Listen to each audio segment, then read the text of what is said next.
Bueno, muy buenos días. Siendo las 8:30 de la mañana, reciban todos una cordial bienvenida por parte de la Asociación Nacional de Empresarios de Colombia, ANDI, y de la Asociación Colombiana de Minería, organizaciones que se han unido para llevar a cabo este foro de emergencia Un País Sin Minería. A lo largo del foro nos acompañarán reconocidos dirigentes y expertos en el tema y directores de medios de comunicación del país. Para dar inicio al evento, escucharemos a los doctores Diego Mesa, ministro de Minas y Energía, Bruce McMaster, presidente de la ANDI, y Juan Camilo Nariño, presidente de ACM. Le doy la palabra al doctor Bruce McMaster. Buenos días a todos, señor ministro, buenos días, gracias por acompañarnos. Buenos días a Juan Camilo Nariño, presidente de nuestro gremio hermano especializado en el tema de minería ACM. Quisimos citar este foro que lo denominamos foro de emergencia un poco por el tiempo también en el cual fue armado muy rápidamente, para poder y plantear una discusión amplia y quizá una discusión también abierta alrededor de, bueno, Colombia quiere o no quiere la minería. Pues hay voces que definitivamente no la aprecian, hay voces que entienden que es un valor de nuestra economía y que además de alguna forma es una bendición que nuestro territorio cuente con todos esos recursos para los cuales o con los cuales eventualmente se puede desarrollar el país. De manera que decidimos armar este foro. Es un foro en donde vamos a tratar de tocar temas pues meramente mineros, por supuesto, en temas del ámbito del sector que dirige el ministro Diego Mesa. También vamos a tocar los temas económicos, a tratar de entender un poco cuáles son las consecuencias, cuáles son las virtudes, cuáles son eventualmente los aportes que el sector le hace al país. Vamos a tocar los temas ambientales, vamos a tocar los temas regionales, vamos a tocar los temas que tienen que ver también con los temas sociales. Con dicho esto, decidimos con Juan Camilo y con ACM en un momento dado, sentémonos, demos la discusión amplia, inclusive sabiendo que Colombia puede tomar la decisión de no hacer minería, pero que por lo menos sepamos de qué es lo que estamos hablando y ver si realmente una sociedad como la nuestra puede o no puede asumir este costo. Invitamos al ministro. Ministro, gracias por haber aceptado la invitación.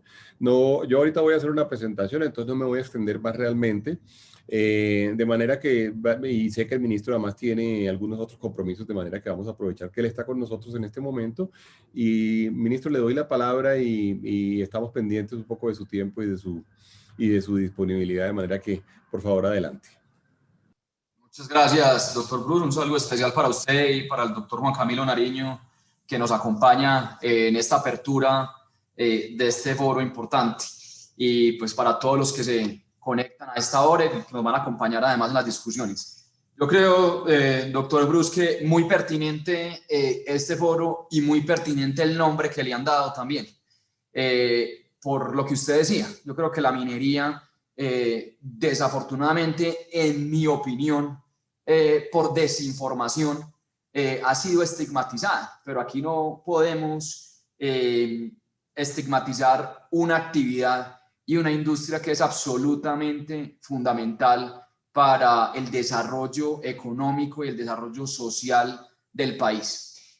Yo no tengo presentación, pero quiero hacer un recuento de varios temas importantes, un recuento histórico sin obviamente aburrirlos y tratando de ser dinámico, y después entrar en cuáles son las coyunturas actuales, pero también cuál es la visión que tenemos como gobierno nacional del sector minero. Entonces yo creo que para arrancar y antes de entrar en el contexto actual, pues lo primero que hay que decir, doctor Bruce, y esto obviamente para los que estamos en el sector y los que hemos estado en el sector de muchos años atrás, y no solamente en el sector minero en Colombia, sino en el sector minero a nivel internacional, pues es conocido, pero yo creo que por lo que hablábamos ahora es importante reiterarlo y volver a profundizar en estos temas. El sector minero en Colombia en particular ha estado presente en el desarrollo económico del país desde antes del inicio de la República, por obvias razones. Era obviamente uno de los motivos principales de la llegada de los españoles, pero a medida que fuimos evolucionando como una república independiente, la minería siempre estuvo presente y estuvo presente en casi todo el territorio nacional. Pero si uno fuera a escoger, digamos, donde hubo mayor desarrollo y simplemente pues por el tiempo limitado que tenemos y nos concentramos, por ejemplo, en 2 departamentos que hoy siguen siendo departamentos de una actividad minera muy importante, como es el departamento de Antioquia y el departamento de Caldas, pues vemos que la minería fue la que facilitó que en el inicio hubiera, por ejemplo, una asociación de capitales para financiar emprendimientos de carácter comercial, de carácter industrial. Inicialmente surgió para proveer bienes y servicios para la misma industria minera y posteriormente facilitó que esa asociación de capitales sirviera también para diversificar la economía. O sea que ahí vemos desde el inicio de la República un sector minero que además fue fundamental para crear nuevas industrias. En el caso de Antioquia, por ejemplo, la industria textil, que fue muy importante en el departamento. Y adicionalmente, vimos también, y volviendo al caso de Antioquia, cómo la minería también incursionó en temas de educación y de tecnología. Por allá en el año 1864 se creó la Escuela de Artes y Oficios, que era para fomentar y para formación técnica para la industria minera antioqueña. ¿Qué pasó con esa Escuela de Artes y Oficios? Pues terminó migrando en lo que hoy se conoce como el Servicio Nacional de Aprendizaje, que es el SENA. O sea, eso vino también por incidencia de la actividad minera. Y a medida que nos fuimos desarrollando, pues varios de los grandes conglomerados, de las grandes empresas económicas hoy vigentes en el país, vienen también de la actividad minera, las que son obvias, por supuesto, como es el caso de Cerro Matoso, el caso de Cerrejón, de Drummond, de Gran Colombia Gold, pero también otros grupos que después diversificaron también sus operaciones, como es el caso, por ejemplo, de Argos, donde hacen minería, obviamente, para materiales de construcción, como es el caso también de Construcciones El Cóndor, que son de los conglomerados económicos más grandes del país hoy en día. Entonces, aquí lo que tenemos que ser conscientes es que la minería ha estado presente todo el tiempo y hoy sigue siendo una de las actividades principales. Seguramente ahora, doctor Bruce, usted nos va a mostrar varias cifras, pero cuando uno mira el sector es absolutamente fundamental para variables de estabilidad macroeconómica del país. Cuando vemos el tema de inversión extranjera directa, cuando vemos el tema de exportaciones, cuando vemos el tema fiscal, porque entre la minería y por supuesto los hidrocarburos, pues son un sector que le aporta al país, dependiendo de los precios, entre un 15 a 20% de los ingresos fiscales, pero cuando nos vamos con el tema de las regalías a los entes territoriales, en promedio vemos que las regalías que paga el sector minero, que paga el sector petrolero, representan un tercio aproximadamente de los presupuestos de inversión de los entes territoriales. Entonces, por donde uno mire, pues es claro que la minería para Colombia es fundamental, pero además es absolutamente necesario para el desarrollo de la humanidad, porque hay minería en todas las actividades que hacemos. Y en ese sentido, yo creo que es también importante, y espero que lo discutamos, veo que hay un panel sobre el final del foro de minería y medio ambiente, donde va a estar el ministro Carlos Correa, donde va a estar el director de la ANLA, y tratar también de acabar con muchos de los mitos que se habla de la actividad minera. Uno de los principales, que lo toco aquí rápidamente antes de continuar con un poco la visión y hacia dónde vamos desde el gobierno nacional en este sector, el tema del agua. Aquí entonces han puesto o han tratado de imponernos un debate que no tiene mucho fundamento de si minería o agua, poniendo esas dos actividades como si fueran dos actividades excluyentes. Y una cifra que a mí me gusta mucho repetir: en Colombia el país anualmente se consume cerca de 37.000 millones de metros cúbicos de agua.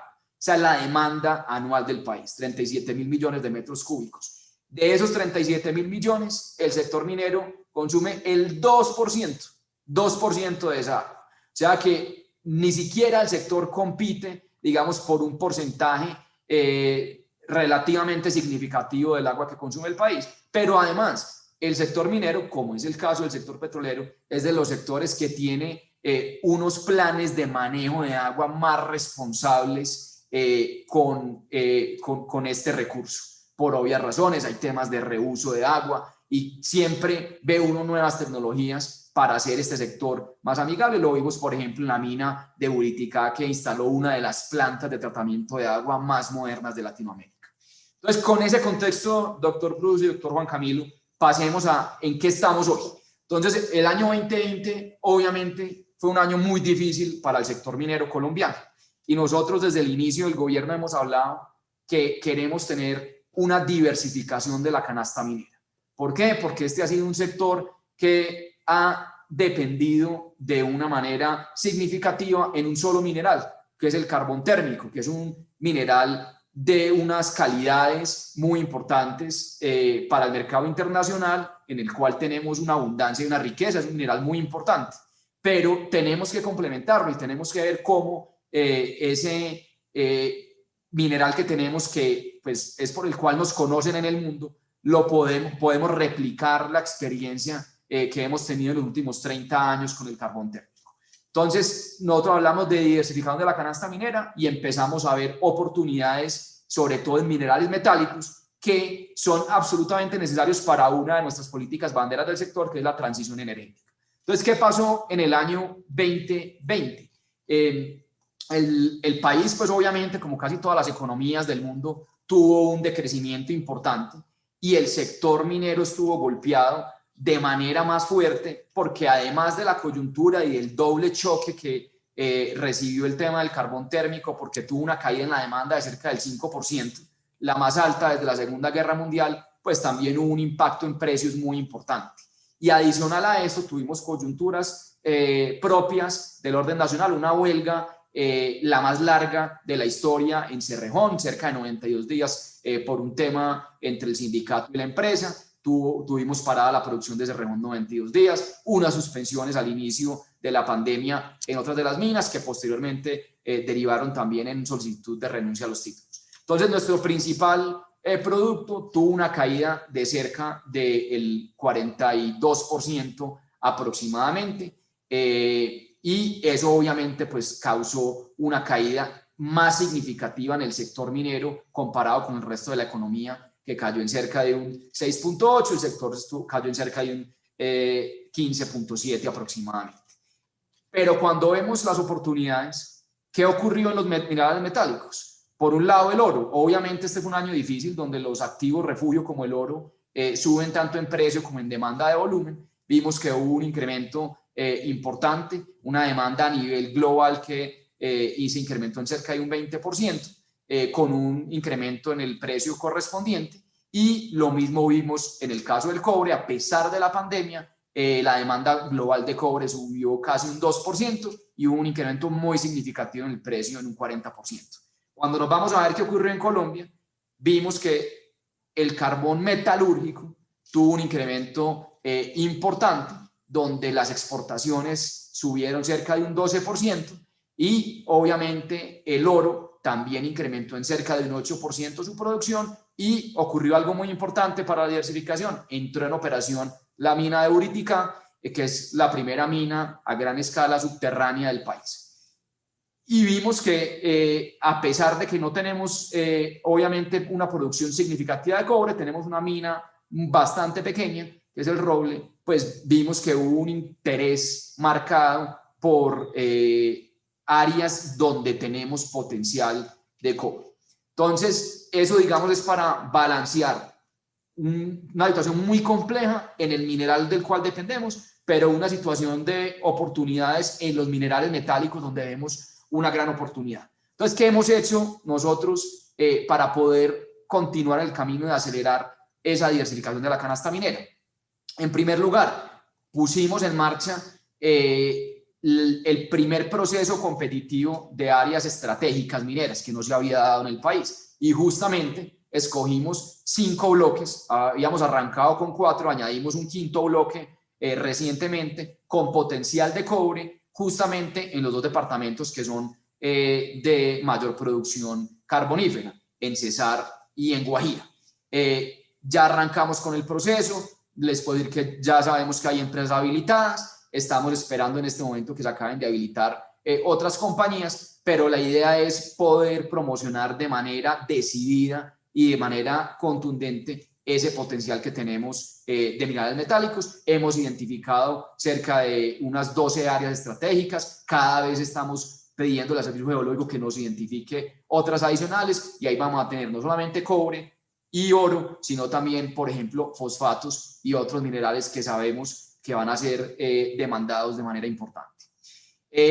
Adicionalmente, hemos también puesto en marcha una estrategia para el carbón, y ahí es importante mencionar varias líneas estratégicas. Primero, en el tema del carbón en el mercado internacional, pues vemos que ha habido una migración también de los mercados para el carbón colombiano, que antes llegaba principalmente a ciudades o a países europeos y se ha venido migrando hacia Oriente. Ahora hay más demanda del lado de Turquía, del lado de China, del lado de India, pero son mercados que están obviamente más alejados de nuestro país y donde hay competencia de otros productores de carbón térmico, como es el caso de Mozambique, como es el caso de Australia, como es el caso de Indonesia. Entonces ahí tenemos que asegurarnos de que tengamos una estrategia de competitividad para que nuestro carbón pueda llegar a competir en esas jurisdicciones. Segundo, un tema de seguridad, de legalidad, de mejores prácticas. Sabemos que tenemos que apoyar que todas las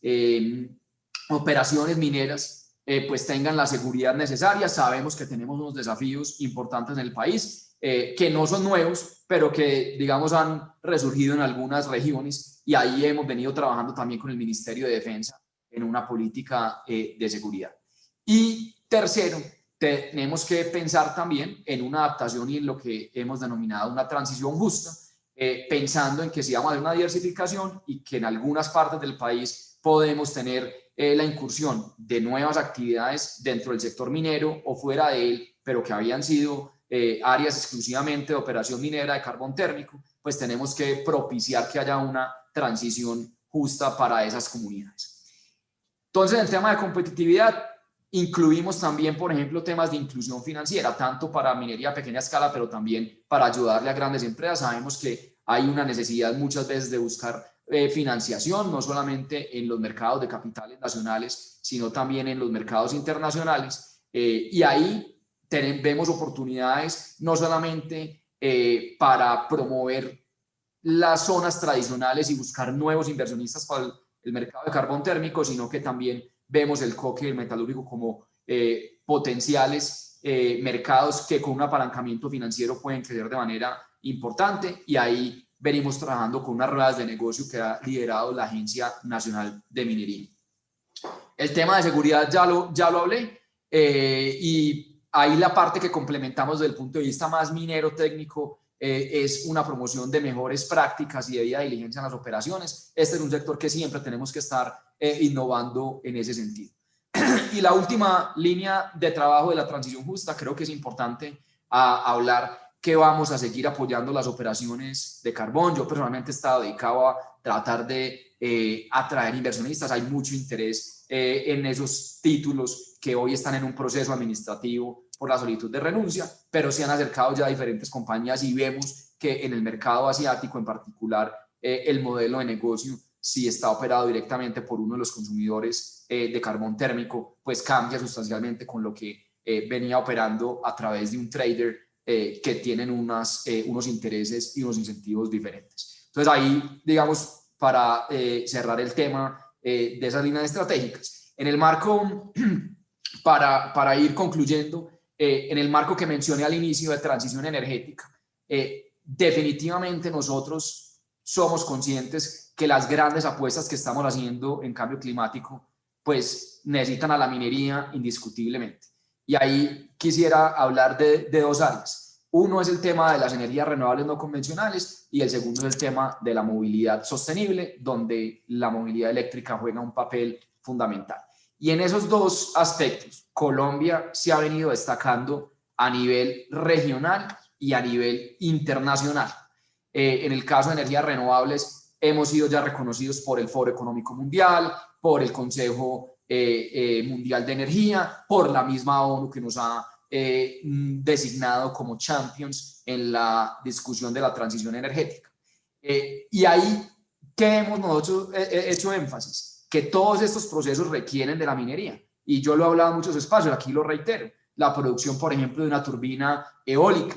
Requiere más de 4 toneladas de cobre, requiere acero, requiere concreto, requiere en general elementos minerales en unas cantidades significativas. Y lo mismo nos ocurre con el tema de la movilidad sostenible. Y aquí, doctor Bruce, también importante que la gente conozca las cifras. Colombia en el 2019, gracias a la ley de movilidad eléctrica, se convirtió en el líder regional en venta de vehículos eléctricos. En el 2020, a pesar de la pandemia, ese sector de vehículos eléctricos e híbridos creció en un 90%. Acaban de llegar las cifras de febrero del 2021, crecimiento de 212%. O sea, este es un sector que va a continuar creciendo de manera significativa, inclusive con potencial de tener producción de partes de los vehículos en Colombia. ¿Y qué se necesita para los vehículos eléctricos y para las baterías? Minería en un grado significativo. Entonces, y esto es un tema de Colombia y un tema mundial, donde vemos que el mundo pues, va migrando a este tipo de nuevas tecnologías, donde la minería es absolutamente fundamental. Entonces, ahí vemos esa gran oportunidad para el sector colombiano, un sector además inexplorado en su gran mayoría, a pesar de las discusiones y a pesar de que es un sector que ha estado desde el inicio de la colonia, como lo decía al principio de la intervención, pues tenemos solamente aproximadamente el 3% del área con exploración, del total de las 104 millones de hectáreas que tiene el país. Entonces ahí tenemos un potencial, el cinturón de cobre sabemos que arranca en Putumayo, que continúa en Chocó, en Antioquia, en Bolívar, en Córdoba, y ahí es donde queremos ver que este año arranquen la exploración temprana de varios proyectos y que queremos que se materialicen, como lo tenemos pronosticado, proyectos grandes como el de Buriticá, que el que sigue en la fila es Gramalote, que tiene inversiones por más de $1 billón en la etapa de construcción y montaje, que debe arrancar en el segundo semestre de este año y debe contribuir en el mediano plazo a esa meta que nos hemos trazado de cerca de 70 toneladas de oro al año. Entonces yo simplemente para cerrar quiero también reiterar lo que se hizo en la reforma de regalías, doctor Bruce y doctor Juan Camilo, porque aquí, ¿qué hemos visto? Que la reforma de 2011-2012, las regiones productoras tuvieron, digamos, una serie de inconformidades con la distribución de las regalías, porque se les quitó de manera significativa lo que recibían y eso hacía que las comunidades áreas de influencia se opusieran a los proyectos mineros en general. ¿Qué hizo el gobierno? Desde la campaña prometimos más que duplicarles los recursos a las regiones productoras sin afectar a las no productoras y lo hicimos de manera decidida y contundente, pasando del 11% al 25% incluyendo otras áreas de inversión importantes que no estaban contempladas anteriormente, como es el caso de la educación y como es el caso ambiental, donde incluimos un 5%. Y esto vemos que, pues, cuando uno habla con los mandatarios de los entes territoriales, ya han cambiado un poco su posición frente a los proyectos mineros, porque ya están viendo con la aprobación del presupuesto del bienio 21-22 los recursos que les van a llegar y que les están llegando a esas regiones productoras que habían sido afectadas con la reforma de 2011-2012. Entonces, con todo esto y pensando en los planes de reactivación y los planes de diversificación de la canasta minera, con los planes de formalización, que no quise extenderme en ese sentido porque creo que aquí la discusión era un poco más macro de grandes proyectos para el sector, pero sin olvidar que tenemos un plan de formalización que es el más ambicioso que se haya visto en los últimos años. Ya en lo que va corrido el gobierno hemos formalizado casi el mismo número de pequeños mineros que se formalizaron en los 8 años anteriores y este año vamos a tener un incremento exponencial. Pues quería reiterar que nosotros vemos que la minería es una oportunidad dorada para la reactivación sostenible, para la generación de empleo, para acelerar y repotenciar la economía y que es un complemento que cada vez vemos mucho más integrado con todo el tema de transición energética. Con eso cierro, doctor Bruce y doctor Juan Camilo, y agradezco mucho la organización de este foro y que sean así, digamos, de francos y de abiertos y llamar las cosas como son. Un país sin minería creo que es totalmente inviable, pero pues arranquemos la discusión. Ministro, ¿le puedo hacer una pregunta antes de que usted salga? Claro que sí. ¿Habría algunas razones para que algunos proyectos, no, habría algunas razones para que, dado lo que ha sucedido con algunos proyectos uno pudiera decir, hombre, ¿será que Colombia está pensando en que la minería no es una alternativa? ¿Será que no lo apreciamos lo suficiente? Claro que se lo estoy preguntando al ministro de Minas y Energía, pero por la misma razón como usted es el vocero del sector, pero ¿hay alguna razón para eso? Han pasado cosas últimamente, varios proyectos que se caen, licencias o títulos que se devuelven, o complicaciones para poder sacar proyectos adelante. ¿Usted cómo ve eso, digamos, en el ámbito, por lo menos del Estado, digamos? Luego hablamos un poco del resto de la sociedad, pero en el Estado, ¿será que hay razones para pensar eso o no? No, Bruce, de ninguna manera. Yo creo que aquí hemos sido muy claros con lo que queremos hacer con la minería. Queremos ver grandes proyectos que cumplan con todos los requisitos ambientales, con todos los requisitos técnicos, con los requisitos sociales. Y a mí me han preguntado, porque usted me ha visto a mí salir a defender proyectos que son cuestionables o que son muy sensibles ante la opinión pública.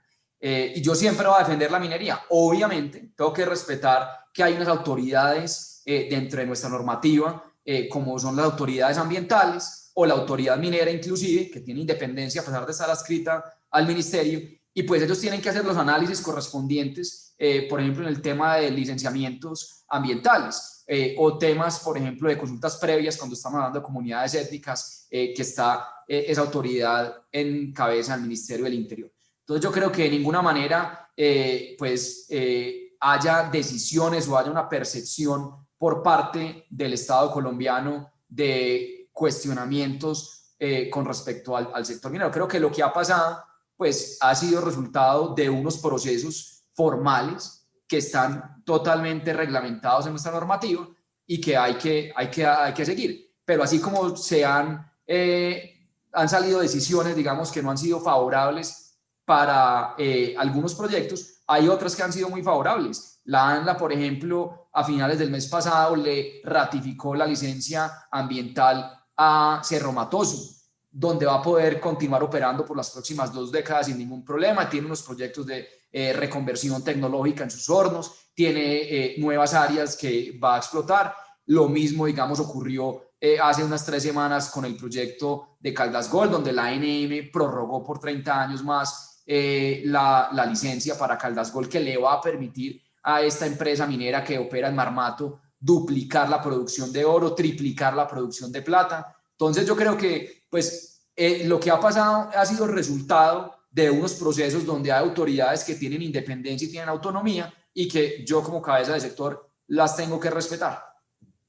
Bruce, si quiere, aprovechando también al ministro, ministro, le doy las gracias por esta conversación franca que es lo que queremos motivar con el foro igualmente. A Bruce, quiero aprovecharlo también para hacerle una pregunta y poder profundizar en este día de franquezas. Tal vez, ministro, la pregunta es en relación, nosotros tal vez tenemos convencimiento, usted, Bruce, yo, los que estamos un poco en esta discusión, tenemos claridad de la respuesta de la pregunta de este foro. Absoluta claridad, diría yo.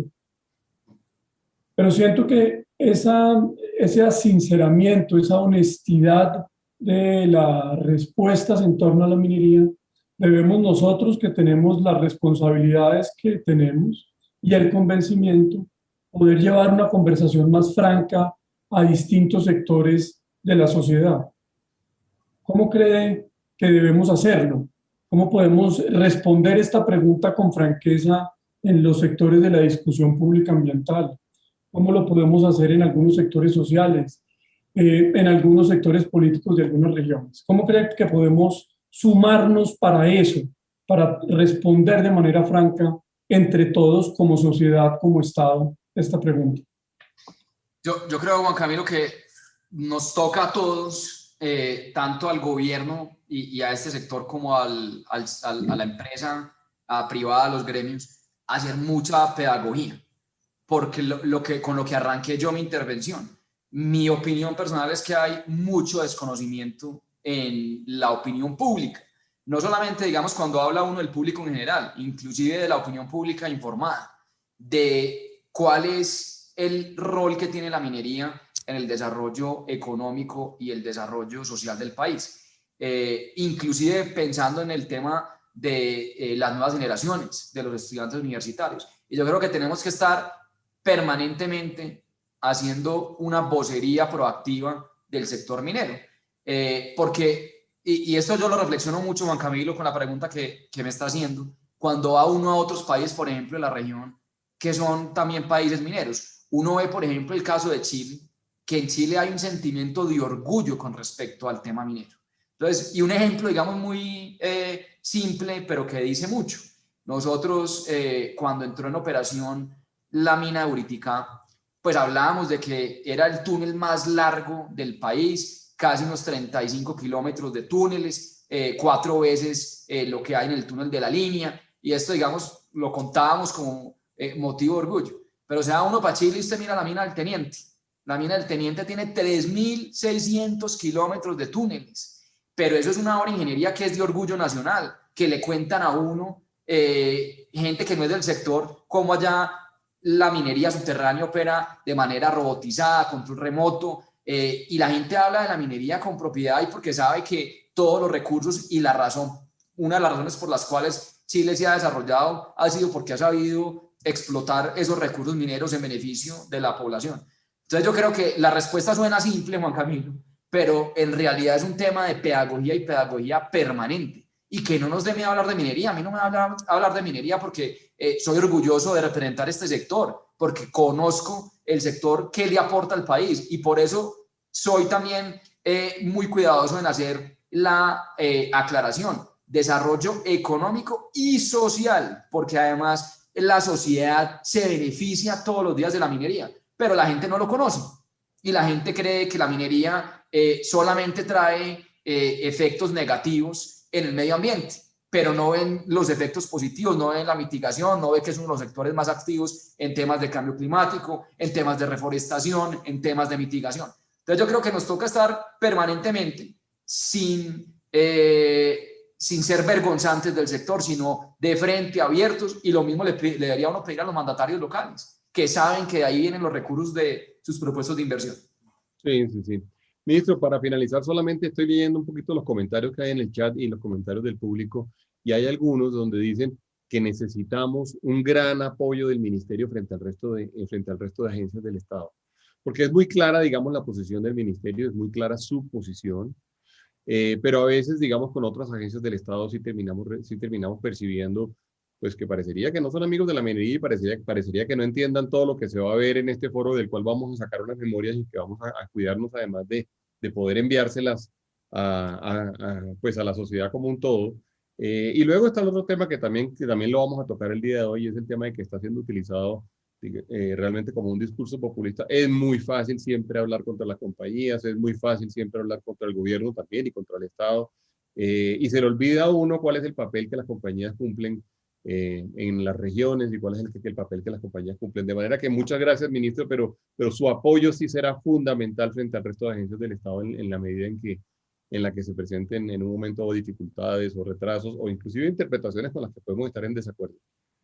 No, totalmente de acuerdo, Bruce, y así lo hemos venido haciendo. Y para contarle un poco a la gente, yo, por ejemplo, promuevo mucho que haya convenios, por ejemplo, entre la autoridad minera y la autoridad ambiental, que haya además también recursos para capacitación, que lo he conversado con el director de la ANLA y lo han hecho, que vayan y miren cómo operan el sector, por ejemplo, en Canadá, que es uno de los referentes, y es un país, digamos, que vemos que sabe explotar sus recursos mineros, porque es un país minero, pero que también es un país referente en temas de lucha contra el cambio climático, en temas de tecnología, en temas de que la minería coexista con temas de agricultura, con temas de turismo. Entonces, nosotros lo venimos haciendo, pero aquí también, digamos, es un espacio importante y por eso me alegró mucho ver que tiene usted aquí a varios ministros hoy participando en las discusiones, y ahí obviamente pues va a ser otro foro más, otro espacio más para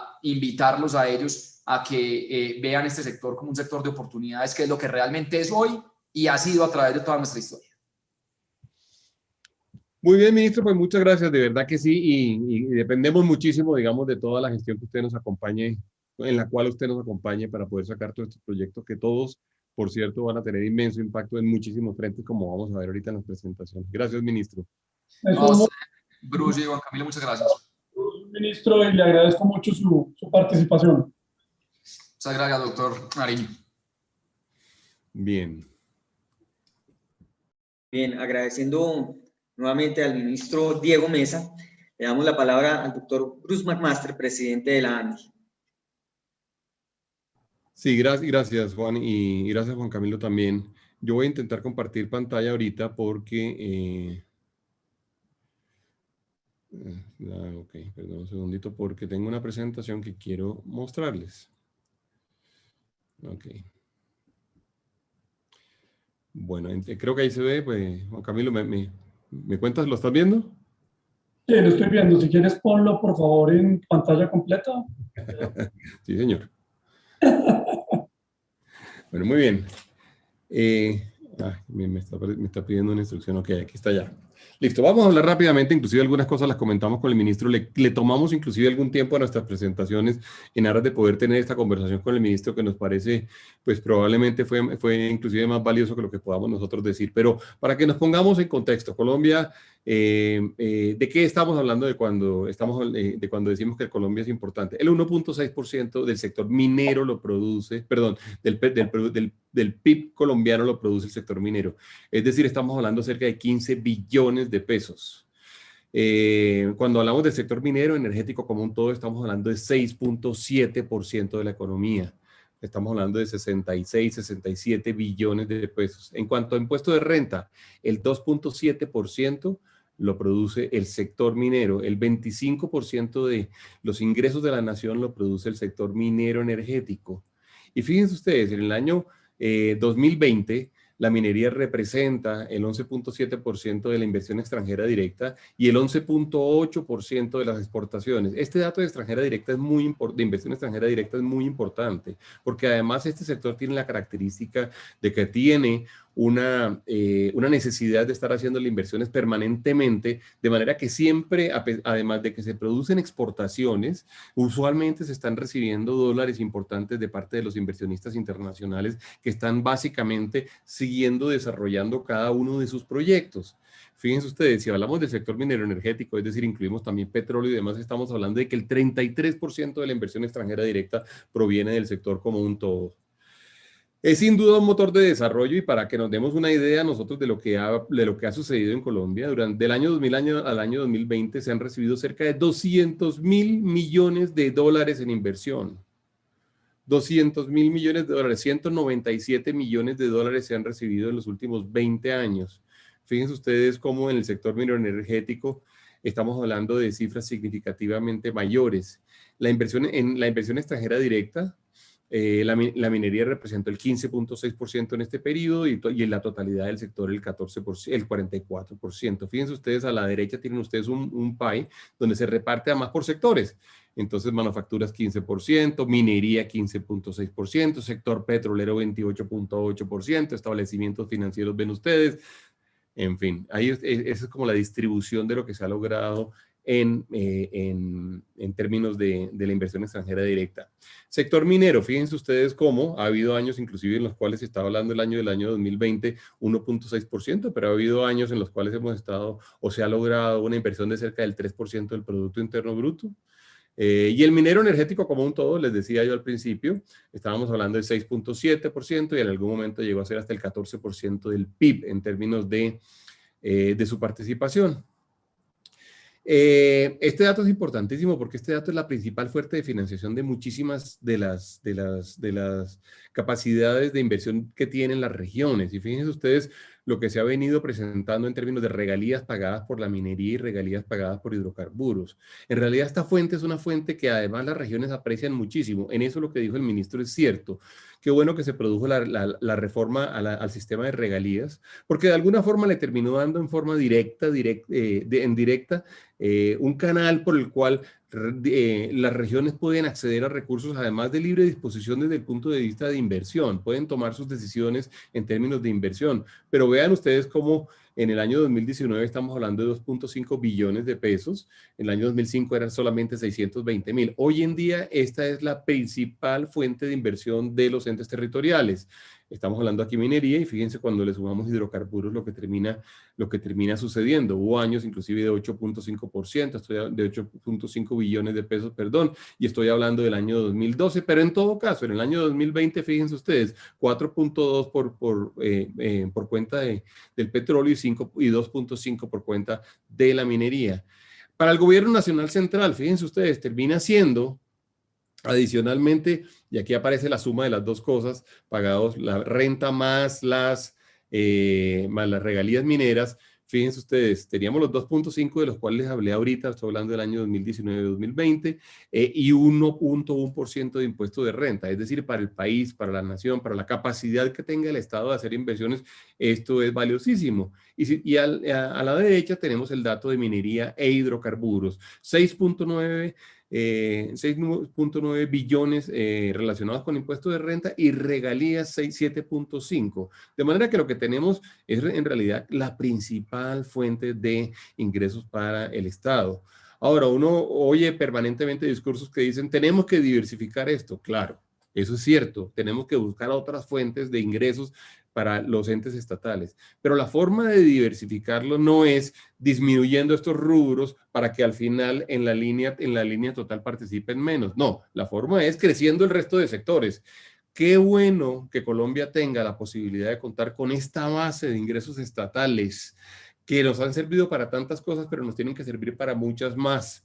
Qué bueno que tenemos eso para poder además apoyar el desarrollo de la economía. Es que la pregunta, repito, no se trata de la diversificación, no se produce disminuyendo estas cifras para que las otras pesen más, sino creciendo las otras. De forma que realmente el llamado no es a disminuir esta actividad, sino el llamado es a activar otros sectores que nos permitan generar ingresos adicionales. El ministro mencionó esto, pero fíjense ustedes que en realidad el cambio del nuevo sistema de regalías o del sistema general de regalías, pues evidentemente lo que hace es poder redireccionar directamente a las regiones algunos recursos, a las regiones en las cuales se desarrolla la actividad o a través de la cual se hace el transporte en el caso de los hidrocarburos, por ejemplo, de los oleoductos y los poliductos y los gasoductos. Pero en todo caso, lo que tenemos nosotros enfrente son unas regiones que van a recibir y están recibiendo a partir de esta modificación recursos directos de los cuales además a los cuales no pueden ni siquiera renunciar, no deberían renunciarlo. Luego se simplificó el sistema, fíjense ustedes cómo pasó de 1.152 OCATs a 8 órganos colegiados, hubo un incremento de recursos para zonas productoras del 11 al 25%, se les da voz y voto a los grupos étnicos en diferentes escenarios de decisión del sistema, hubo incremento en los recursos para los municipios con mayores necesidades del 10.7% al 15%, se genera un porcentaje importante que es del 5% por primera vez para el cuidado del medio ambiente y los ingresos para ciencia y tecnología pasaron del 9.5% al 10%. Bueno, todo esto sube. Ustedes preguntarán, ¿cómo subió todo esto? Pues bueno, compensando otra partida que estaba incluida dentro de las regalías anteriores, que era el fondeo de las pensiones territoriales, específicamente del fondo FOMPET, que de alguna forma está mucho más fondeado ahorita y que en términos de prioridades, Colombia como país decide, nos vamos a dedicar mucho más a estos 6 puntos que aparecen acá y vamos a sacrificar el fondeo del FOMPET que ya se había de alguna forma planteado. Ahora, durante la pandemia, pues jugó un papel importantísimo, si bien decreció, como dijo el ministro, en términos del tamaño del sector, pues fueron unos ingresos que se han mantenido, han sido unos ingresos que se han mantenido a lo largo de todo este tiempo. Y adicionalmente, pues creció, sí, el sector y como resultado de la iniciativa del gobierno, todo el sector de energías renovables no convencionales, lo cual son importantísimos o son absolutamente fundamentales, además para generar sistemas sostenibles y para mejorar incluso aún más nuestra matriz de producción energética. Para que nos demos una idea, además, el sector minero energético además le compra cosas a otros sectores y ustedes se dan cuenta, aquí aparece estas cifras y se estima que, siendo el sector minero energético el 7.7% del PIB, pues se produce todo, perdón, se consume todo esto a otros sectores, manipulación de carga, transporte, combustibles, otros datos, perdón, otros productos producidos por otros sectores mineros y adicionalmente también le provee una gran cantidad de cosas al resto de la economía. Y en esto uno no se le puede olvidar. Uno no puede querer, por ejemplo, desarrollar el sector de la construcción, querer tener cementos, querer tener ladrillos, querer tener eventualmente tejas y olvidarse que todo eso se produce con productos que de alguna forma han sido extraídos, bien sea porque son productos que provienen de la industria petroquímica o porque son productos que provienen de la industria cementera o porque son productos que provienen de la industria del acero. Uno no puede pretender tener todo eso y que sean otros países del mundo entonces los que hagan el ejercicio de la minería y nos lo manden a nosotros. Es muy fácil decirlo, termina y termina resultando popular y la gente lo acoge bien cuando a uno le dicen vamos a dejar que otros países produzcan todos los productos mineros, pero vamos a desarrollar, por ejemplo, carreteras, infraestructura, o vamos a desarrollar la industria, o vamos a construir. Y sencillamente el tema está en que no hubiéramos sido capaces o no somos capaces si no tenemos nuestra propia producción de muchísimas de estas materias primas. Aquí, cuando uno habla en términos de encadenamientos, fíjense ustedes, hay muchas cosas que se compran y se pueden comprar en la región, hay muchas cosas que se compran y se pueden comprar en el país, y hay algunas cosas quizá muy contadas que son las que hay que importar en términos de mercado externo para poder desarrollar en la industria minera. Por ejemplo, algunas llantas de dimensiones gigantes o de dimensiones pues, grandes y de inmenso tamaño, algunos aceites y grasas especiales, taladros o algunos repuestos originales de máquinas producidas en el exterior. Mencionaba los renovables no convencionales. Esto se va a dar en Colombia. Colombia está viviendo una revolución en este sector y es una revolución que va obligatoriamente acompañada, por supuesto, del sector de la minería. Ustedes ven aquí en Colombia lo que se está produciendo y cómo se están aumentando las capacidades. Son verdaderamente grandes. Ustedes saben, La Guajira se ha convertido en un clúster para esto, pero hay que conectarlo al sistema internacional, al sistema interconectado nacional. Pero tenemos que tener las líneas, tenemos que tener la capacidad de poder llegar allá, tenemos que tener los minerales, los molinos, por ejemplo, en el caso de energía eólica, tenemos que tener los paneles en el caso de energías solares. Adicionalmente, mencionó también el ministro, se está generando también una creciente participación de los vehículos eléctricos que producen muy pocas emisiones directamente porque provienen de la energía, pero si uno además puede hacerlo con energías renovables no convencionales, es un sistema muy, muy limpio. Pero ojo, para poder producir los vehículos eléctricos necesitamos probablemente inclusive muchos más minerales que si pudiéramos hacer un vehículo convencional. Se requiere litio, cobre, níquel, manganeso, cobalto. Ustedes se dan cuenta de lo que sucede aquí. Y lo mismo pasa con las tecnologías de producción de energías limpias. Un molino offshore, fíjense ustedes, o un molino de los de viento offshore, fíjense ustedes lo que necesita mucho zinc, necesita mucho cobre. En realidad uno comete un inmenso error de consistencia y de coherencia cuando trata de decir que es que vamos a hacer todo esto muy limpio, vamos a hacer todo esto muy sostenible, pero eso sí, olvidémonos de los minerales. Ahora bien, oportunidades más allá de algunos de los minerales, tradicionales, las hay. Afortunadamente Colombia ha venido descubriendo y ha venido identificando oportunidades para producir otros minerales en nuestro territorio, para extraer y poder vender otros minerales de nuestro territorio. Lo importante realmente es que se haga en forma sostenible. Lo importante es que se haga con responsabilidad. Pero el mundo requiere de los minerales. Toda la vida que todos vivimos está llena de minerales. No es sino coger el celular que todos tenemos y a través del cual todos participamos de las redes sociales y hacemos un activismo muy fuerte. No es sino tomar eso para darse cuenta que está lleno de minerales. Algunos en pequeñas cantidades, probablemente muy valiosos, muy especializados, pero se requieren. Entonces la pregunta al final no es si podemos prescindir de los minerales. La pregunta es cómo hacemos para hacerlo lo mejor posible. Y para terminar, quiero hacer mención directa a algunos mitos que se utilizan, diría, en forma efectista para poder desprestigiar o estigmatizar el sector minero.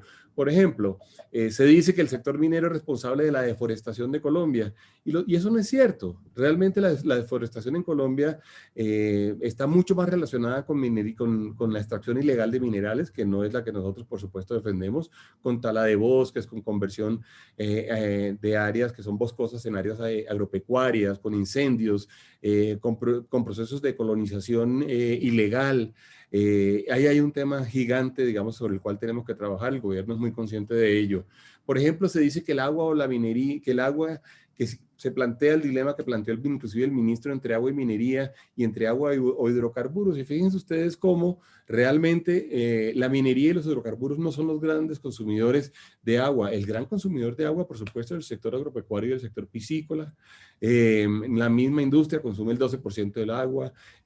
Nosotros en nuestros hogares consumimos el 10% del agua que se produce y que se procesa en Colombia, que se distribuye en Colombia, servicios el 8% y la construcción el 33%, de manera que este no es el dilema frente al cual estamos enfrentados. O, por ejemplo, también se dice que la minería es el mayor generador de efectos de gases de efecto invernadero en Colombia, y tampoco es cierto. Fíjense ustedes que aquí en este gráfico que tenemos a la derecha, como pastizales y emisiones producen el 12%, tierras de cultivo el 8% de los gases, tierras forestales el 23%, el ganado el 9%. A la derecha, abajo, aparece petróleo y gas natural y minerales no metálicos con unos porcentajes realmente bajos, del 2 y del 1%. Entonces, este argumento tampoco es un argumento, a pesar de que se use en las campañas locales, a pesar de que se use en el activismo político para tratar yo diría, pasando por el engaño, para tratar de convencer a la gente de que Colombia no puede hacer minería. Vi algunas plataformas políticas que dicen parte de lo que nosotros vamos a hacer es decir que Colombia no tenga una economía que tenga extracción. Hombre, economías como la canadiense o economías como la australiana o la surafricana, la canadiense en particular, digamos que además se precia tanto de ser tan sostenible, de ser tan respetuosa del medio ambiente. Es una economía que se ha basado en la buena práctica minera y que le ha dado una gran cantidad minero-energética y de hidrocarburos que le ha dado una muy buena cantidad de recursos. Luego hay que decir, todo el ejercicio de extracción ilícita de recursos minerales no es lo que nosotros llamamos minería. El contrabando no es minería, los cultivos ilícitos no son minería, la falsificación de medicamentos no son minería. Realmente todas estas actividades ilegales no son consideradas dentro por supuesto, de los sectores que nosotros defendemos y que nosotros argumentamos son de tanto valor para el país. Y fíjense ustedes cómo de alguna forma las licencias no son de fácil consecución. Ustedes lo saben, lo hemos visto. A veces uno dice exageradamente complejas, pero bueno, que la hagan y que se haga y que se haga bien. Nosotros estamos de acuerdo con ello. Pero evidentemente lo que tenemos es que quitarle los elementos ideológicos a la emisión de estas licencias o a la promulgación de estas licencias. Deben ser básicamente elementos científicos, que se puedan medir efectivamente qué es lo que existe, que se pueda saber si los títulos son los correctos, si se pueda saber si estamos en los sitios en los cuales debemos estar. Muy rápidamente pasé por toda esta presentación, querían darle la palabra más a Juan Camilo, pero sí quería, digamos, poner como antecedente, como introducción, más allá de la que el ministro ya por supuesto hizo, para toda la conversación del día de hoy, estos elementos de juicio sobre la mesa. Yo les agradezco muchísimo a todos su atención. Voy a quitar la presentación para que... ok. Perdón. Muchas gracias, doctor McMaster. Y le damos la palabra al doctor Juan Camilo Nariño, presidente de la Asociación Colombiana de Minería. Tiene usted la palabra, doctor Nariño. Gracias. Gracias a todos y gracias, Bruce, por esta conversación conjunta que tenemos. Creo que va a ser un día para responder una pregunta que ojalá, como dije con el ministro, la llevemos a más sitios del país. Y un poco en relación con lo que se estaba mencionando de esa Colombia más verde que estamos concibiendo, Luz, de ese mundo más verde que todos queremos, con mayor movilidad eléctrica, con más paneles solares, por más, pues sin duda necesita de más minería. Y ese entendimiento de cómo hacemos más minería es lo que tenemos que tener como la conversación base en Colombia, porque finalmente termina aquí sucediendo hacia adelante.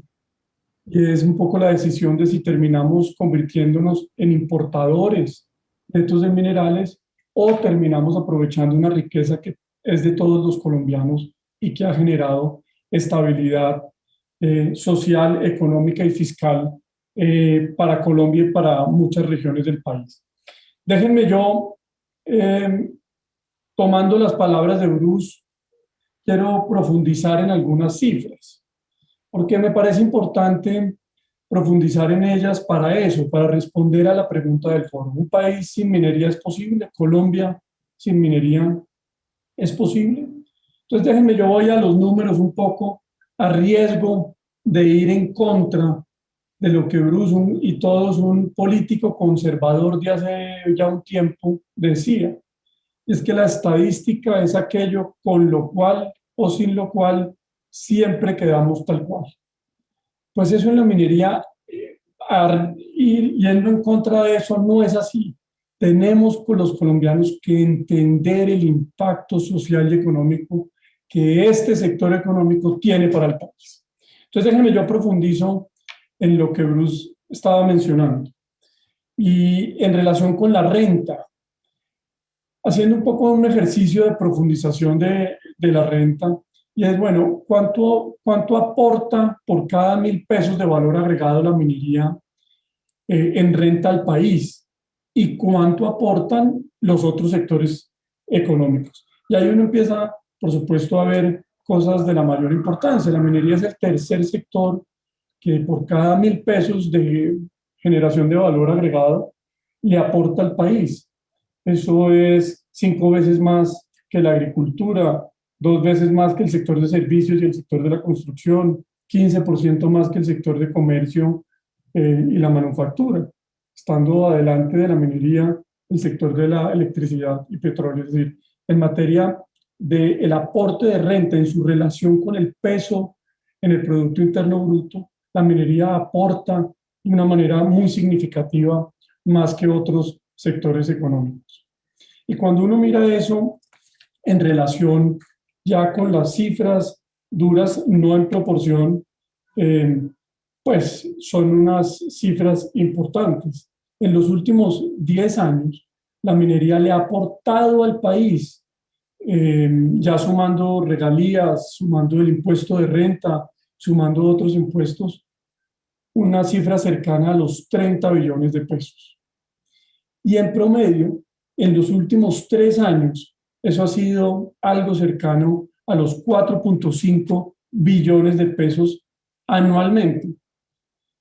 La reforma tributaria, en la que todos ya vamos a estar en una discusión pronta en ese sentido, quiere recaudar 15 billones de pesos.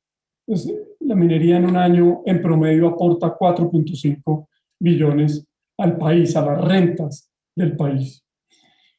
Y eso, entonces cuando uno empieza un poco a profundizar en relación con los otros aportes de la minería al país, hay otros aportes distintos a la renta, hay otros aportes distintos a las regalías de cuales hablamos mucho. Y nuestra encuesta de desarrollo sostenible y expectativas mineras, que ya llevamos haciéndola 2 años, ha intentado profundizar en esas cifras, indagar en eso. Y empiezan a salir cifras, la verdad, muy interesantes.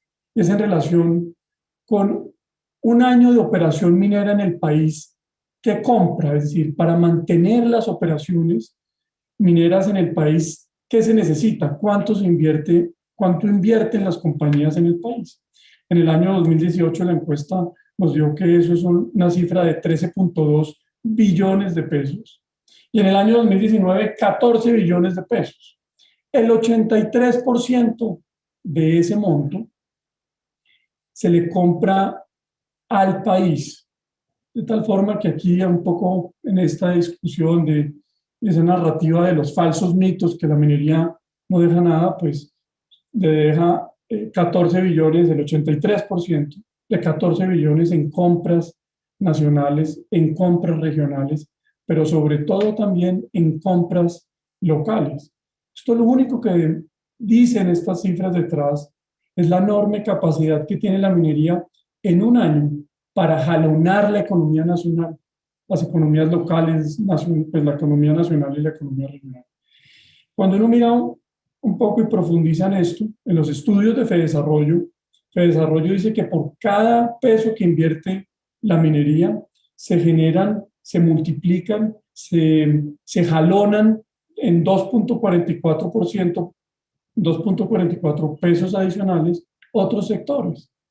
Entonces, esas inversiones que la minería hace, ¿a dónde van? En un 33% al sector de transporte. Pero eso no es en términos como intangibles. Esos 14 billones de pesos cercanos van a fomentar empresas pequeñas de transporte local. Eso va a fomentar empresas medianas de transportes intermunicipales para llevar el personal a las fábricas.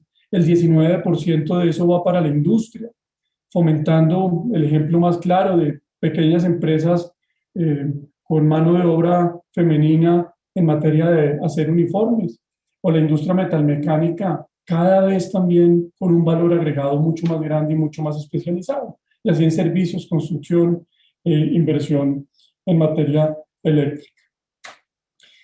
Entonces aquí uno empieza un poco como a responder la pregunta, y es un país sin minería, es un país que pierde la capacidad, pierde la oportunidad de jalonar e impulsar la industria nacional en unas cifras de la mayor importancia. ¿Y qué pasa con esos otros aportes de la minería? ¿Cuáles son esos otros aportes? Hay aportes adicionales en lo social, hay aportes adicionales en lo ambiental, y también las respuestas, cuando uno junta cifras del DANE en nuestra encuesta, empiezan a ser, la verdad, muy importantes en materia social y ambiental para el país. Y en una cosa adicional que creo que es de la mayor importancia cuando uno habla de la seguridad de las operaciones mineras y de las comunidades, que es la inversión en salud y seguridad en el trabajo. Déjenme empiezo por la inversión ambiental. En el año 2018, la industria minera colombiana le aportó al ambiente en temas obligatorios, lo que está en los contratos de materia obligatoria, pero también en lo no obligatorio, en porcentajes iguales, casi el 51% en lo obligatorio y el 50% en lo no obligatorio, una cifra cercana a los 606.000 millones de pesos. En inversión social, nuevamente, lo obligatorio en un 30% y en un 70% lo no obligatorio. La industria minera en el año 2018 le aportó al país, le aportó a los colombianos 118.000 millones de pesos. Y en el 2019, 151.000 millones de pesos. Y esta cifra, que no la tenemos comparativa, la tenemos solamente en este año que la incluimos, es de la mayor importancia, porque la minería formal, la que queremos en el país, invierte enormes cantidades de recursos en hacer una actividad segura para todos sus empleados, pero también para sus comunidades. En el año 2019, la inversión en seguridad y salud en el trabajo fue de 146.000 millones de pesos. Cuando uno ya compara con otros sectores y en relación con el peso de la minería en el PIB, pues tal vez la minería termina siendo la que en materia social aporta por cada 1.000 pesos, 8 pesos, hidrocarburos 6.5 pesos, agroindustria, alimentos 2.9 y servicios. Entonces ahí como proporción del PIB también son unos aportes adicionales muy importantes para todos. Entonces uno se pregunta, bueno, ¿y todo eso para qué? ¿Para qué todos los 5 billones anuales en regalías en impuestos? ¿Para qué las inversiones sociales? ¿Para qué han producido algún efecto en el país? Cuando uno revisa, y aquí también va derecho a uno de los mitos más grandes, es que la minería no transforma los territorios en donde están. Cuando uno mira el indicador de necesidades básicas insatisfechas, en promedio, en los municipios mineros, ha sido una mejora significativa para todos. pasando en el 93 de un promedio del 61, de 61 al 2018 en un promedio de 33. En todas las dimensiones que el indicador de necesidades básicas e insatisfechas da, el más importante de todos, empleo, encadenamientos productivos, aportes fiscales, inversión social. Y aquí, pues, por supuesto, falta mucho. Y nos falta mucho a todos. Y la contribución de todos los sectores económicos para superar las brechas es necesaria, es fundamental. Por eso aquí tal vez mando un mensaje, Bruce, de discusión durante el día. Y es que mejores niveles de desarrollo, mejores niveles de superación de los indicadores de pobreza, solo los vamos a alcanzar cuando desarrollemos de manera sostenible todos los sectores económicos en el país, no de manera excluyente, no con una narrativa excluyente, de que hay que desarrollar el sector turístico y no el sector minero porque se contraponen, o hay que desarrollar el sector agrícola y no el minero porque se contraponen. Solamente vamos a poder superar muchos indicadores y poder avanzar, que es lo que todos queremos, apoyando, fomentando el desarrollo de todas las actividades económicas de manera sostenible. Y aquí vienen un poco ya lo que mencionaba Bruce en relación del peso de la economía de la minería, y es que tradicionalmente la minería ha estado alrededor del 2% como aporte al PIB. Pero estos últimos años eso ha venido cayendo de manera importante. El 2.1 en el 2019 al 2020 ya al 1.6% y en el 2018 en el 1.8%. Entonces ahí es cuando uno empieza a profundizar en el PIB, es que los temas empiezan a poner medio grises. Todo ese aporte que se hace, bueno, ¿qué está pasando hoy en las cifras mineras, en los subsectores mineros y que debemos un poco rodear y respaldarlos? Entonces, cuando uno mira esa caída en el PIB en su relación con la economía colombiana, se empieza a dar cuenta que en el 2018, un año de crecimiento de la economía, en el 2019, un año en el que la economía creció 3.3%, pues la minería no creció, de tal forma que su peso específico en la economía bajó. Y pues el año pasado, un año que tiene unas connotaciones para todos los sectores económicos profundas, para la minería lo tuvo más, donde la economía colombiana cayó el 6.2%, pero la minería algo cercano al 26%. Y básicamente ese PIB, la caída del PIB fue en relación, como lo hemos hablado, con una caída muy importante, muy preocupante en materia de la producción y exportación del carbón térmico del norte del país. Entonces, viene un poco, Bruce, queremos un país sin minería, yo diría, y tengo un convencimiento profundo que no solamente no es quererlo, sino que no es viable, y no es viable para superar muchos indicadores de pobreza. Entonces, déjenme, yo me gasto estos 2 minutos siguientes en qué sigue, qué deberíamos hacer como propuesta y ponerlo sobre la mesa para este día de conversación y de discusión. Lo primero es impulsar una política de exploración. Una Colombia en 10 años sin que hagamos exploración de hoy, ahí sí no va a tener minería. Entonces, el fomento de la exploración minera, el fomento de los minerales estratégicos y su exploración es fundamental. Por supuesto, construir una política para la competitividad del carbón, acompañar el desarrollo de nuevos proyectos mineros y los existentes e impulsar una minería de materiales de construcción que jalona, como lo mencionó Bruce, un enorme encadenamiento hacia arriba en sectores industriales del país. Déjenme, yo me dedico un poco a la exploración. ¿Por qué es importante la exploración? El mundo en el 2019 invirtió en exploración algo cercano a los 10 billones de dólares. Colombia de eso, en el año 2019 solo trajo 100 millones de dólares. ¿Quiénes se llevan ese porcentaje en el mundo? Básicamente Australia, Canadá. En América Latina se lo lleva México, Chile y Perú. Y Colombia tiene un gran potencial. Entonces es por eso que yo he venido diciendo que nosotros nos sentimos orgullosos del potencial geológico que tenemos.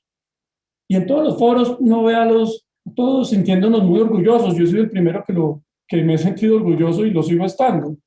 Pero quisiera que de aquí en adelante nos sintiéramos orgullosos, no del potencial, sino de la certeza geológica. Y para tener certeza geológica se necesita tener una clara política de atracción de inversión en exploración. Entre otras, para que eso que el Fraser Institute ya dijo, el potencial, que subimos unos puntos muy importantes en un país muy atractivo para la inversión en exploración, pues lo volvamos, como que lo convirtamos también en cifras claras de inversión. Y ahí quiero un poco resaltar el trabajo de la agencia del presidente Juan Miguel y del ministro en relación con las rondas mineras y las áreas estratégicas que se lanzaron, que el ministro mencionó, que creo que es un muy buen camino para esto, para tener certeza geológica en el país. Lo segundo es construir una política de la competitividad del carbón. Miren, estas cifras a mí me producen un dramatismo gigantesco, pero sobre todo una preocupación muy grande en materia fiscal. En el año 2017 Colombia exportó 90 millones de toneladas, produjo 90 millones de toneladas de carbón. Este año 2020 va a ser algo cercano a los 50 millones de toneladas, 52 millones de toneladas. Esos son 40 millones de toneladas menos de lo que se produjo hace 3 años. Y si lo miramos con el 2019, son 30 millones de toneladas menos. Eso es algo cercano al billón de dólares de generación de divisas, de exportaciones finalmente para el país. ¿Y por qué he insistido yo que es necesario construir una política de Estado para la competitividad del carbón? Lo primero, es que el mundo va a seguir necesitando carbón para producir energía. El Instituto de Energía del Mundo dice que para el año 2050 va a ser algo cercano al 25% de la generación eléctrica mundial. Ahora bien, ese cuadro pequeño, ese mapa pequeño que ustedes tienen a la derecha, dice un poco hacia dónde está yendo ese mercado. La dinámica de los mercados del carbón en el mundo cambió. Todos crecimos exportándole carbón a Europa. Las minas colombianas se diseñaron para exportarle carbón a este lado del mundo. Pero esa dinámica cambió y el carbón ya se necesita más en otras partes del mundo. Japón está construyendo 6 termoeléctricas en los próximos 4 años, India y demás. Es decir, en una realidad geográfica más lejana, más costosa para llevar el carbón, primero. Pero segundo, también mucho más competida. Allá están los grandes productores de carbón.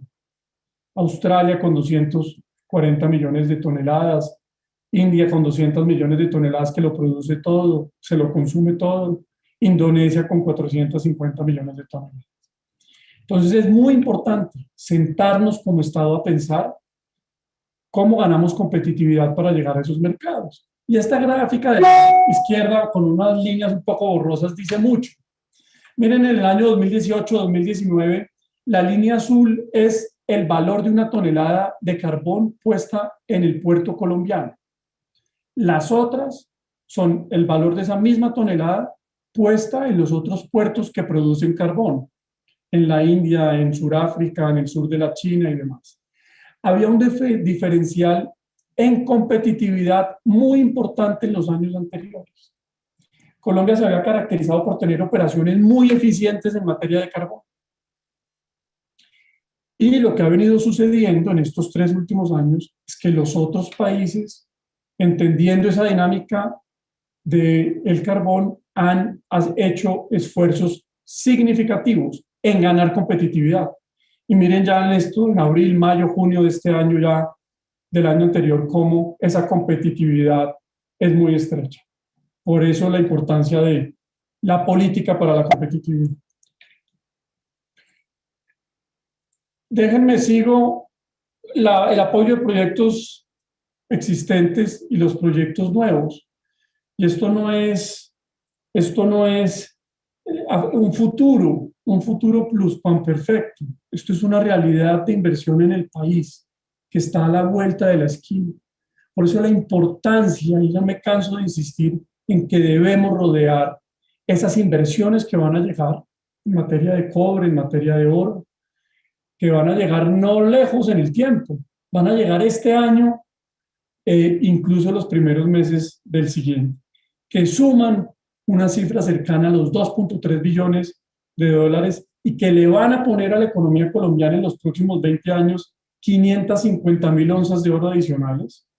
Hoy Colombia produce de manera formal 450.000 y que le van a poner a la economía colombiana en regalías, en impuestos y demás 68.000 toneladas de cobre. Y eso en el mediano plazo, por supuesto también con las inversiones que Mineros está haciendo y los proyectos de exploración de Murindo y pantanos que son muy importantes. Y aquí déjenme yo pongo un contexto. La semana pasada terminamos el Encuentro Latinoamericano de Minería. En las discusiones con el viceministro peruano y en las discusiones con el presidente Piñera, ellos en su intervención dijeron que iba a haber 25 proyectos en construcción próximamente en Chile y 48 en Perú. Es ahí donde hay que meter toda la capacidad del Estado para que salgan estos proyectos hacia adelante. Y por último, para terminar, un mensaje en relación con materiales de construcción. Esto tiene un enorme encadenamiento hacia adelante en la industria. Y ahí tal vez la tarea más pendiente que debemos emprender todos es darle a esas compañías cementeras, de ladrillos, de cerámica, muy tradicionales, muy colombianas, la capacidad de que tengan reservas mineras para que puedan generar empleo mayor en esa cadena hacia adelante en la parte industrial y comercial. Termino aquí para dar también ya paso a esta conversación que sin duda va a ser muy interesante para todos. Muchas gracias, doctor Nariño. Antes de terminar este módulo de apertura, el doctor McMaster tiene unas reflexiones finales. No, solo decir que he estado leyendo los comentarios que aparecen dentro del chat. Hay algunos concentrados en algunas personas que están siendo muy activas, a quienes le agradecemos. Pero para decir que le pareció que nosotros habíamos hecho una presentación llena de estadísticas y de cifras. Claro, estamos hablando en este momento del ejercicio macro. Nosotros, tanto Juan Camilo como yo, hemos querido mostrar el ejercicio macro. Van a venir ahora otros módulos donde vamos a hablar de distintas cosas y cada uno va, digamos, a concentrarse en su especialidad. Quizá un poco lo que hemos querido nosotros es resaltar cuál es el papel que la minería tiene en la sociedad colombiana, en la economía colombiana. Eso es lo que hemos venido, lo que hemos tratado de hacer. Y por cierto, me faltó una cifra que quería mencionar. En el año 2019, que fue el último año antes de la pandemia en el que terminamos con un ejercicio económico completo, Colombia exportó cerca de 39.000 millones de dólares. De esos 39.000 millones de dólares, más de 21.000 millones de dólares fueron del sector minero energético. Es decir, más de la mitad de los dólares que llegaron por concepto de exportaciones provinieron de allá. Adicionalmente, como decíamos, la gran mayoría también de la inversión extranjera directa. Esto es para decirles que la economía colombiana cuenta con con la inmensa fortuna de poder contar con estas fuentes que no todas las economías lo tienen.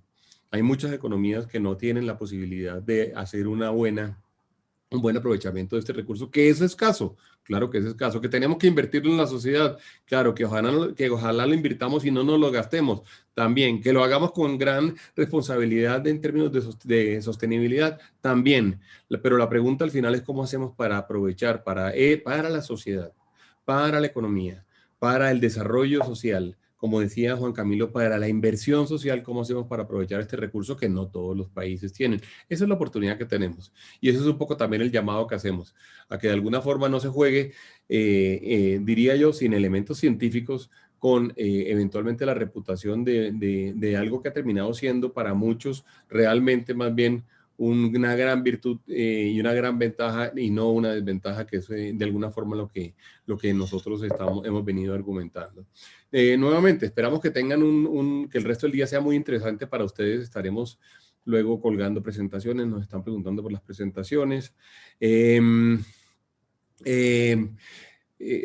Carlos Rodríguez, que habla muy, ha dicho muchas cosas interesantes, digamos, algunas no estoy de acuerdo con lo que él dice. Entonces dice, qué pena, Bruce, pero así no se puede ver si se puede vivir o no sin minería, si partimos de la base de fundamentos inciertos. No es cierto, yo estoy en desacuerdo con él. Las cifras que hemos mostrado son cifras ciertas. Eso es lo que efectivamente significa la minería en la economía colombiana. No estamos manipulando ninguna cifra, no estamos diciendo nada que alguien pueda decir es distinto. No, Carlos. Y me da pena decírselo así tan directamente, porque realmente lo que nosotros estamos mostrando es realmente qué significa para las regiones, qué significa para el Estado, qué significa para la industria y cómo la minería nos ha permitido hacer una muy buena cantidad de las inversiones que hemos hecho en el pasado. De manera que tenemos una diferencia importante y bueno, es válido, para eso son estos foros y me gusta además también resaltar lo que dice la gente que no está de acuerdo con lo que nosotros planteamos. Le agradezco mucho, Juan, también, y Juan Camilo a ti y Juan Zorrilla por el tiempo que nos dio. Muchas gracias a los doctores McMaster y Nariño por sus presentaciones. De esta forma, pues cerramos este primer módulo de apertura.